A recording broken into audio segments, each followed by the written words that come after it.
God walks with Solomon. The trumpet sounded over the hills of Jerusalem. People gathered in celebration, but deep inside the palace, a young man knelt in silence. Solomon, the son of David, had just been crowned king. His hands trembled as he held the royal scepter. The weight of the crown wasn't gold, it was responsibility. "My father was a man of war," Solomon whispered, staring at the stars. "But I am just a child." He knew ruling Israel wasn't about thrones.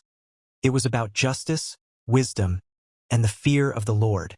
So Solomon did what few kings ever do. He didn't boast. He bowed. He prayed for guidance, and God listened. At Gibeon, Solomon made offerings, 1,000 burnt sacrifices. That night, beneath the hush of stars and smoke, heaven drew near. In a dream, God appeared. "Ask," the Lord said gently. "What shall I give you?"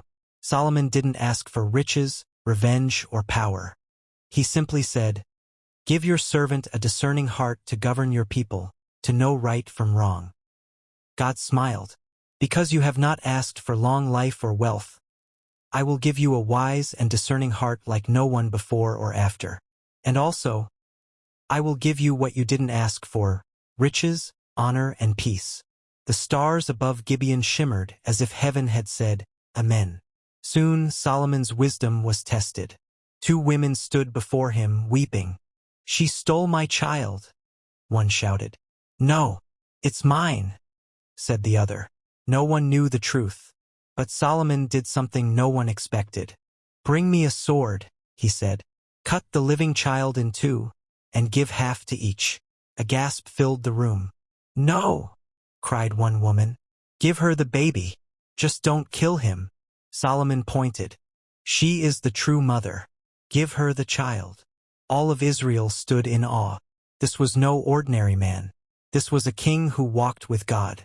Years passed. Under Solomon, Israel flourished. Trade boomed. Cities rose. Songs filled the air. And the wisdom of Solomon spread far and wide. He spoke of animals, trees, seasons, and the mysteries of life. He wrote proverbs and psalms. Rulers from every land came to listen, including a queen from Sheba who left in wonder, saying, "Your wisdom surpasses even the rumors." Jerusalem became a golden jewel in the ancient world. And at the center of it was Solomon, who always said, "The fear of the Lord is the beginning of wisdom." But there was one task greater than gold or glory: building a house for the Lord. On Mount Moriah, stone by stone, Solomon built the temple. 7 years of skilled labor and sacred planning. When it was finished, the priests brought the Ark of the Covenant inside. Suddenly, a thick cloud filled the temple. The presence of God descended, and the people fell on their faces. Solomon stood, arms lifted, and prayed, "Will God really dwell on earth? Even the heavens cannot contain you." And yet he did. As Solomon finished his prayer at the temple's dedication, fire fell from heaven and consumed the offerings. The people shouted in awe. It was as if heaven and earth kissed. Then God appeared to Solomon again. "I have heard your prayer. My name will dwell here. But if you or your sons turn away, I will uproot this temple."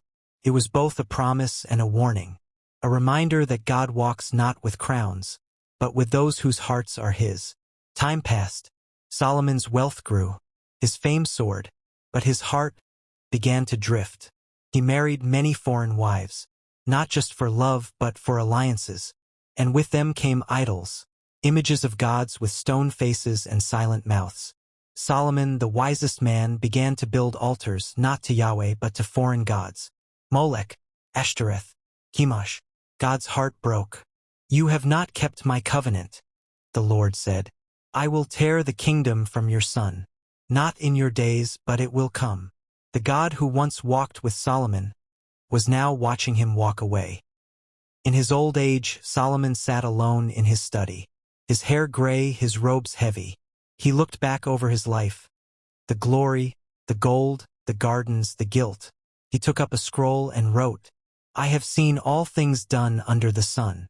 Everything is meaningless, a chasing after the wind." Ecclesiastes 1 verse 14. Let us hear the conclusion of the whole matter.